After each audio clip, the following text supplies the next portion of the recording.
சர்வதேச அளவில் பொருளாதார விஷயத்தில் அமெரிக்கா மற்றும் ஐரோப்பிய நாடுகளுக்கு மாற்றாக பிரிக்ஸ் வளர்ந்து வருகிறது. ஆனால் அரசியல் விஷயங்களில் இதன் தலையீடு போதுமான அளவுக்கு இல்லையோ என பல்வேறு தரப்பினரும் கேள்வி எழுப்பியுள்ளனர். அரசியல் தலையீடு இல்லையெனில் பிரிக்ஸின் வளர்ச்சி முழுமையடையாது.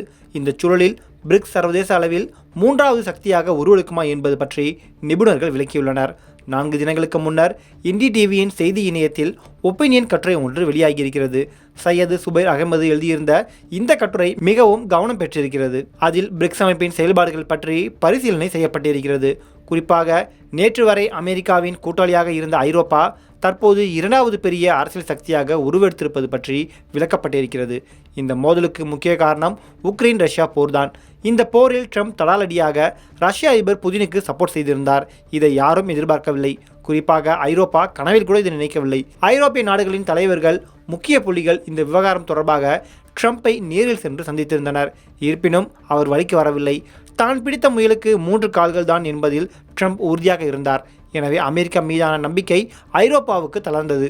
ட்ரம்பை நம்பி இனி எதுவும் நடக்காது, நேரடியாக நாமே கோதாவில் இறங்குவோம் என உக்ரைனுக்கு ஆயுத உதவியை ஐரோப்பிய நாடுகள் செய்ய தொடங்கின. இப்படியாக 2வது பெரிய அரசியல் சக்தியாக ஐரோப்பா வளர்ந்திருக்கிறது. ஆக உலகத்தை ஆட்டி படைக்க வேண்டும் என்கிற நோக்கத்தில் தற்போது 2 பெரும் சக்திகள் அலைய தொடங்கியிருக்கின்றன. இதிலிருந்து ஆசிய நாடுகளை காப்பாற்ற பிரிக்ஸ் இரட்சகரை போல வருமா என்று எதிர்பார்ப்பு எழுந்திருக்கிறது. தொடக்கத்தில் பிரேசில், ரஷ்யா, இந்தியா, சீனா, தென்னாப்பிரிக்கா என 5 நாடுகள் மட்டும் கொண்ட அமைப்பாக உருவான பிரிக்ஸ் 2024இல் 10 நாடுகள் கொண்ட அமைப்பாக பிரிக்ஸ் பிளஸ் என உருமாற்றம் அடைந்திருந்தது. உலக பொருளாதாரத்தில் தவிர்க்க முடியாத சக்தியாக பிரிக்ஸ் இருக்கிறது. எந்த அளவுக்கு எனில் IMF மற்றும் உலக வங்கிக்கு மாற்றாக அமைப்பை உருவாக்கும் அளவுக்கு பிரிக்ஸ் வலுவாக இருக்கிறது. எனினும் தனித்து செயல்படாமல் பொருளாதார கட்டமைப்பாக மட்டுமே இருக்கும் பிரிக்ஸ் உலகின் 3வது சக்தியாக இது உருவாகுமா என்கிற கேள்வியை பலருக்கும் எழுப்பியிருக்கிறது.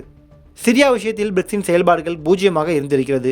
அமெரிக்க ஆதரவு பெற்ற குழுக்கள் அந்நாட்டை கைப்பற்றும் போது பிரிக்ஸ் மௌனமாக இருந்தது. உக்ரைன் போரிலும் இதே நிலைமைதான். அமெரிக்கா தான் சமாதானத்திற்கு வந்ததே தவிர ரஷ்யா போரை நடத்துவதிலேயே குறியாக இருந்தது. தென்னாப்பிரிக்க தூதுவரை அமெரிக்கா தனது நாட்டை விட்டு வெளியேற்றும் போது கூட பிரிக்ஸ் வாய் திறக்கவில்லை. இதையெல்லாம் சுட்டிக்காட்டிதான் பிரிக்ஸ் வெறும் பொருளாதார கட்டமைப்பாக சுருங்கிவிடக்கூடாது என்று சர்வதேச அரசியல் விமர்சகர்கள் வலியுறுத்தியுள்ளனர்.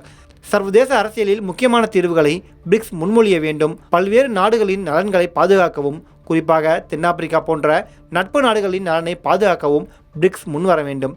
இவையெல்லாம் தான் பிரிக்ஸை கெத்தானதாக மாற்றும் என்று சர்வதேச அரசியல் விமர்சகர்கள் கூறுகின்றனர். இந்த ஒரு விஷயம் பற்றி நீங்கள் என்ன நினைக்கிறீர்கள் என உங்களது கருத்துக்களை மறக்காமல் கீழே கமெண்ட் செய்யவும்.